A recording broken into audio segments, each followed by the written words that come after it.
completely new topic for us.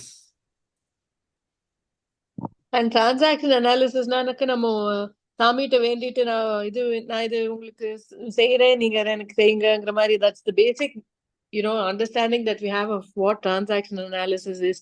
அந்த வேர்ட்ஸை கேட்டீங்கன்னா that's what a person would assume. But there is so much more to it from our past to our current, and how we can shape our future with the decisions that we make based on the state. அது ரொம்ப தெளிவா சொன்னீங்க sir. Thank you. This is actually 20% of it. இது வந்து ரொம்ப பெரிய topic அது இந்த சைக்காலஜியில்.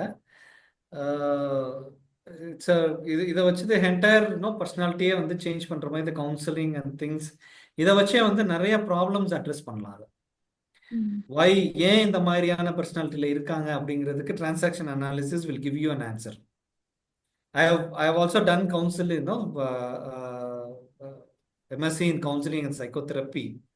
நிறைய இது சைக்காலஜிக்கல் டூல்ஸ் பார்த்துருக்கேன். But for me the most effective one is transaction analysis. இது செப்பரேட் ஏதாவது கோர்ஸ் மாதிரியா இல்லை எப்படி சார்? இது டிரான்சாக்ஷன் அனாலிசிஸ் பார்ட் ஆஃப் சைக்காலஜியா இல்லை separate? It's a separate studies.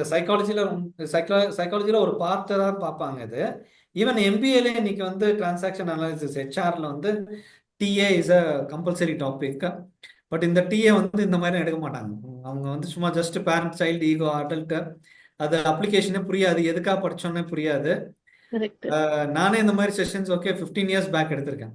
But அதுக்கப்புறம் தான் வந்து இது அப்ளிகேஷன் ஓரியன்டட் ஒவ்வொரு தடவையுமே வந்து ட்ரைனிங் எடுக்கும்போது from the feedbacks I changed my way of presentation and it's a very consolidated one which I am presenting. Usually இது வந்து ஒரு half a day session இல்லாம I will not take this topic, but I have taken in 1 hour and 20 minutes, I think so. So we are lucky. Yes. And I also understood my capability. This can be explained. நம்மனாலும் இப்படி சொன்னா ஒரு 1 hour 20 minutesல explain பண்ண முடியும் அப்படின்னு I have learned this. It's great sir. உங்களோட எந்த ஸ்டேட்டஸ்ல இருந்து இப்ப எந்த ஸ்டேட்டஸ்க்கு வந்திருக்கீங்க சார்? அடாப்டிவ்க்கு வந்திருக்கீங்களா? Like any change of இதுல என்ன சேலஞ்ச் அப்படின்னா என்ன நம்ம அந்த சிச்சுவேஷனுக்கு ஏற்ற மாதிரியான எந்த மாதிரியான ஈகோ ஸ்டேட்ல வந்து மாறணுமோ அந்த ஈகோ ஸ்டேட்டுக்கு மாறிடும். நான் என்னோட லைஃப் இது பார்த்தோம்னா என்னோட small ages I was very adaptive child. எனக்கு ரொம்ப அந்த அடாப்டிவ் சைல்ட்லேருந்து வெளியில் வர்றது வந்து ரொம்ப கஷ்டம். எனக்கு அடாப்டிவ் சைல்ட்லேருந்து ஃப்ரீ சைல்டு மாறுறது எனக்கு ரொம்ப ரொம்ப கஷ்டமான விஷயம். பட் அதை கொஞ்சம் வந்து மாதிரி இப்போ வந்து அடல்ட் ஈகோ ஸ்டேட்டில் நிறைய இருக்க மாதிரி நர்ச்சரிங் பேரண்ட் இது எல்லா ஈகோ ஸ்டேட்டுமே நம்ம யூஸ் பண்ண தெரிஞ்சிருந்தால் மட்டும்தான் அந்தந்த சிச்சுவேஷனுக்கு ஏற்ற மாதிரி வி கேன் ஹேண்டில். இன்னொரு எனக்கு எக்ஸாம்பிள் என்ன தோணுச்சுன்னா சிப்ளிங்ஸ். இப்போ ஒரு குடும்பத்தில் 3 பேர் இருக்காங்க அப்படின்னா ஃபர்ஸ்ட் உள்ள ஆள் வந்து கிரிட்டிக்கல் பேரண்டா இருப்பாங்க, லாஸ்ட் உள்ள பையன் வந்து ஃப்ரீ சைல்டா இருப்பான், நடுவுல உள்ள வந்து அடல்ட்டா இருப்பான். அந்த மாதிரி எனக்கு இமேஜின் ஆச்சு எனக்கு. மேபி இருக்கலாம், பட் கண்டிப்பா அப்படி இருக்கணும் அப்படிங்கிறது தேவையில்லை. பட் ப்ரிடாமினன்ட்லி சம்டைம்ஸ் அவங்க வந்து என்ன ரெஸ்பான்சிபிலிட்டி எடுக்கணும் அப்படின்னா சம்டைம்ஸ் வந்து the elder child might be adult. அவங்க ரெஸ்பான்சிபிலிட்டி எடுக்கணும், டெசிஷன் மேக்கிங் எடுக்கணும். இப்போ வீட்டுக்கு வந்து ஒரு ஹெட் அப்படின்னா they will be mostly they have to be in adult ego state. ஏன்னா நிறைய டெசிஷன்ஸ் இப்போ நீங்கள் நிறைய அடல்ட் ஈகோ ஸ்டேட்லேருந்து என்ன ஆகும்னா ஸ்ட்ரெஸ் ஆகும் நிறைய. ஸோ அப்போ நீங்கள் வந்து என்னென்னா அடல்ட் ஈகோ ஸ்டேட்லேயே கண்டினியூஸாக இருக்க முடியாது. அதனால தான் இது வந்து ஈவன் ஃபார் ஸ்ட்ரெஸ் இருக்கு இல்லையா, ஸ்ட்ரெஸ் மேனேஜ்மெண்ட்டில் வந்து கார்பரேட் கம்பெனிஸில் இருக்கவங்க எல்லாம் என்னென்னா ஒரு நாளைக்கு வந்து ஒரு 100 டெசிஷன்ஸாவது எடுக்கணும் அவங்க. அப்போ எல்லாமே அடல்ட் ஈகோ ஸ்டேட்டில் தான் இருப்பாங்க. ஸோ ரொம்ப அடல்ட் ஈகோ ஸ்டேட்டில் இருந்தாங்கன்னா என்ன ஆகும்னா ஸ்ட்ரெஸ் ஆகும். ஸோ அப்போ வந்து என்னென்னா கொஞ்சம் ஈவினிங் டைமில் அப்போ வந்து வேற டைம் இஸ் பாசிபிள் கொஞ்சம் வந்து ஒரு ஃப்ரீ சைல்டா அதனால தான் போய் வந்து சிகரெட் அடிக்கிறது இதெல்லாம் போகிறாங்க. அந்த மாதிரி இல்லாமல் மேபி ஒரு சாங் கேட்குறது, ஒரு பிடிச்ச பாடல் கேட்கும்போது என்ன ஆகும், நம்ம ஈகோ ஸ்டேட் வந்து ஆட்டோமேட்டிக்காக வி வில் சேஞ்ச் டு ஒரு ஃப்ரீ சைல்டாக மாறுவோம். ஸோ அந்த மாதிரி இருக்கும்போது stress will get released. So more adult ego state will lead to stress also, burn out. ஏன்னா too much of concentration, focus and everything is needed. And decision making யோசிச்சுட்டே இருக்கணும், மைண்டுக்கு work கொடுத்துட்டே இருப்பாங்க. அப்போ என்னென்ன டூல்ஸ்லாம் யூஸ் பண்ணலாம் sir நம்ம இந்த ஈகோ ஸ்டேட்டை சேஞ்ச் பண்ணுறதுக்கு? It's only consciousness sir. அவர் நம்ம ஒரு கான்சியஸா நம்ம வந்து அதை அனலைஸ் பண்ணிக்கிட்டே இருக்கணும். அனாலிசிஸ் பண்ணிட்டு நம்மளாமே கொஸ்டின் பண்ணிக்கணும். நம்ம ஏன் இந்த மாதிரி நீங்க இப்போ ஒரு சுச்சுவேஷன்ல ஏதோ ஒரு பிஹேவியர் ஒரு தப்பா போயிடுச்சுன்னு வச்சுங்களேன், ஒரு கம்யூனிகேஷனை இல்லை நீங்க ஒரு சுச்சுவேஷன்ல இப்படி பிஹேவ் பண்ணணும்னு நினைச்சீங்க, ஆனா உங்களை மீறி வேற மாதிரி பிஹேவ் பண்ணிட்டீங்க. இது எல்லாருக்குமே நடந்திருக்கும். ஏன் நம்ம இந்த மாதிரி பிஹேவ் பண்ணணும்னு நீங்க நினைச்சு பார்த்தீங்கன்னா, உங்களோட சைல்ட்ஹுட்ல ஏதாவது ஒன்று நடந்திருக்கும், ஒரு இம்பாக்ட் நடந்திருக்கும். அதனால அப்போ நீங்க வந்து அந்த இம்பாக்டை வந்து நீங்க போய் மாற்றணும். அப்போ நீங்க அது என்னன்னா அது கொஸ்டின் பண்ணணும். அப்போ அந்த அது ஏன் அந்த அது வந்து அந்த இம்பாக்ட்ல அது இமீடியட்டா இருக்கணும்னா, நம்ம சின்ன வயசுல நம்மளுக்கு இவ்வளவு தூரம் வந்து ஆல்டர்னேட்டிவ் திங்கிங் தாட் ப்ராசஸ் எல்லாம் கிடையாது. ஏதோ சொன்னாங்க அந்த நேரத்தில் அப்படியே போய் ஃபிக்ஸ் ஆயிருச்சு. பட் இன்னைக்கு வந்து அது கரெக்டா தப்பா அப்படின்னு திருப்பி கொஸ்டின் பண்ணி நம்ம சப்கான்சியஸ் மைண்டுக்கு we need to give a message that see நீ அந்த அந்த சுச்சுவேஷன்ல உனக்கு என்ன பண்றதுன்னு தெரியல, அதனால நீ அன்னைக்கு அந்த மாதிரியான ஒரு டெசிஷன் எடுத்த, but that is not the right decision அப்படிங்கிறத நீங்க அந்த சப்கான்சியஸ் மைண்ட்ல இருக்க இதை வந்து டெலீட் பண்ணணும். டெலீட் பண்ணி சேஞ்ச் பண்ணீங்கன்னா அது சப்கான்சியஸ் மைண்ட்ல இருக்கிறது சேஞ்ச் ஆயிரும். நீங்க அதுக்கப்புறம் இப்போ இருக்க டெசிஷன்ஸ் வந்து அது இன்ஃப்ளூயன்ஸ் பண்ணாது. மோஸ்ட்லி நம்ம எடுக்கிற டெசிஷன்ஸ் எல்லாம் என்னன்னா, நம்மளோட past will influence our present and future fear will influence our present. So இதை ரெண்டத்தையும் நம்ம மேனேஜ் பண்றது தான் the challenge. So அதனால தான் adult we need to be in decision making. We should not allow, இது வந்து கண்டாமினேஷன் சொல்லுவாங்க, இதெல்லாம் ஒன்றும் அந்த அந்த கான்செப்ட்ஸ்லாம் நான் எடுக்கலை. நான் கண்டாமினேஷனுங்கிறது இப்போ இதுதான். இது அடல்ட் வந்து சாரி பேரண்ட் வந்து அடல்ட் மேலே ஏறி உட்காந்துரும், இல்லை சைல்டு வந்து அடல்ட் மேலே ஏறி உட்காந்து நம்மளை டெசிஷன் எடுக்கும் போது கன்ஃபியூஸ்ட் ஆகி நம்ம தப்பான டெசிஷன்ஸ் எடுப்போம்.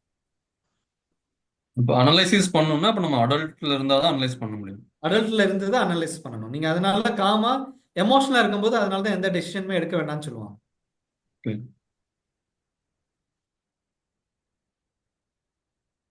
Sir, I am in a school atmosphere. I am very happy to attend this one. I have got lot of insight, like daily I am facing all these things.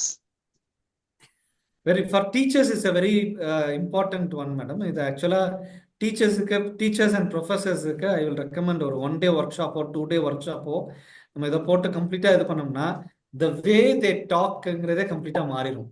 Even parenting for parents this is very important. இதை parents தெரிஞ்சுக்கிட்டாங்க அப்படின்னா அதுக்கேற்ற மாதிரி ரொம்ப critical பேரண்டாகவே இருந்தாங்கன்னா அந்த child வந்து children வந்து ரொம்ப கஷ்டம். அவங்க போராடணும், அவங்க லைஃப் ஃபுல்லாக வந்து போராட்டமாக இருக்கணும். அவங்க அந்த குழந்தைங்களோட போராட்டத்துக்கு யார் காரணம்னா அந்த பேரண்ட்ஸோட டிஸ்கஷன். சின்ன வயசுல இருக்கும்போது பேரண்ட்ஸ் அப்படி பேசினாங்க இல்லையா, இல்லை டீச்சர்ஸ் பேசியிருப்பாங்க, ப்ரொஃபஸர்ஸ் பேசியிருப்பாங்க, நீ எதுக்குமே உருப்பட மாட்ட, நீ எதுக்குமே லாய்க்கு இல்லை, நீ இப்படிதான் அப்படிங்கிற மாதிரி ஏதாவது ஒரு விஷயம் அந்த மாதிரி வந்து பேசியிருப்பாங்க. கிரிட்டிக்கல் பேரண்டாகவே பேசியிருப்பாங்க. ஆர் ரிபலியஸ் சைல்டா ஏதாவது அந்த மாதிரி வந்து பேசியிருப்பாங்க, இன்ஃப்ளூயன்ஸ் பண்ணியிருப்பாங்க. So that would have become a very good very big mind block for the childrens. So இதை வந்து ஆக்சுவலி இட் ஷுட் மேட் என்னை கேட்டால் வந்து கம்பல்சரின்னு சொல்லுவேன். நான் இப்போ ஒரு ப்ரொஃபஸராவோ ஒரு டீச்சராவோ ஆறதுக்கு முன்னாடி அட்மினிஸ்ட்ரேஷன் எல்லாருக்குமே தேவை sir. Yes, definitely that is required. யாரா இருந்தாலும் அட்மினிஸ்ட்ரேஷன் சைடுல மேஜரா இருக்கு, யூஸ்ஃபுல்லா இருக்கும். Thank you sir. Thank you. So once the analysis is done, what therapy do you give? How do you give the therapy? Therapy is repeatedly, it's like அதாவது cognitive behavioural சிபிடின்னு சொல்லுவாங்க. Cognitive behavioural நீங்க திருப்பி வந்து அந்த நீங்க கொஸ்டின் பண்ணணும். You need to question your assumptions. இந்த assumptions எங்க இருந்து வந்ததுன்னு நீங்க பேக்ல போகணும். That is what is the கவுன்சிலரோட ஆர் சைக்காலஜிஸ்டோட பிகஸ்ட் ஒர்க் வந்து இது எதனால வந்துச்சு. சின்ன வயசுல மேபி ஒரு 4 வயசுல 5 வயசுல இங்க ஒரு இம்ப்ரிண்ட் ஆயிருக்கும் அந்த குழந்தைக்கு. அதோட இன்ஃப்ளூயன்ஸ் வந்து இன்னும் வந்துட்டு இருக்கும். ஆர் ஈவன் ஓகே 20 வயசுல கூட இம்ப்ரிண்ட் ஆகலாம். அவங்க பாஸ் வந்து இந்த மாதிரி இருந்திருக்கலாம். அந்த பாஸுக்காக இவங்க அடாப்ட் ஆகிறதுக்காக அடாப்ட் ஆகி அவங்க லைஃபே அந்த மாதிரி மாறி இருக்கும். அதனால நாளைக்கு ஏதோ ஒரு சுச்சுவேஷன்ல அவங்க வந்து ஒரு ஃபேஸ் பண்ணணும் அப்படின்னு எடுக்கும்போது அவங்க வராது. ஸோ இதை கொஸ்டின் பண்ணணும். இப்போதான் பாஸ் இல்லை பாஸுக்காக நம்ம அடாப்ட் பண்ணணும். இது கான்சியஸா இருக்கணும். we need to be conscious in our mind. நம்ம இந்த வேலை வேணும், அதுக்காக இந்த பாஸுக்காக நம்ம வந்து அடாப்ட் பண்ணோம். ஆனா அதே இது வந்து நம்ம வெளியில வந்து அதே பர்சனாலிட்டி நம்மளுக்கு தேவையில்லை. அந்த personality that is the mask. அந்த ஃபேஸ் மாஸ்கை கழட்டி வச்சு நம்மளா இருக்கலாம் அப்படிங்கிற ஒரு கான்சியஸ்னஸ் வந்துருச்சுன்னா that is the best thing. அது பண்றதுக்கு whatever is the therapy maybe இது காக்னிட்டிவ் பிஹேவியர் அந்த அந்த இதை யோசிச்சு அந்த காக்னிஷன் வந்து மாத்தினா that will be best. Thank you. Thank you. Thank you. Thank you, sir. You made it very interactive. அதனால தான் 1.5 hours ஆனாலும் எங்களுக்கு போர் அடிக்காம இருந்தது. ஸோ எங்களையே திங்க் பண்ண வச்சு எங்களையே இன்டராக்ட் பண்ண வச்சு you made it so clear. I think very, very interactive. Thank you so much.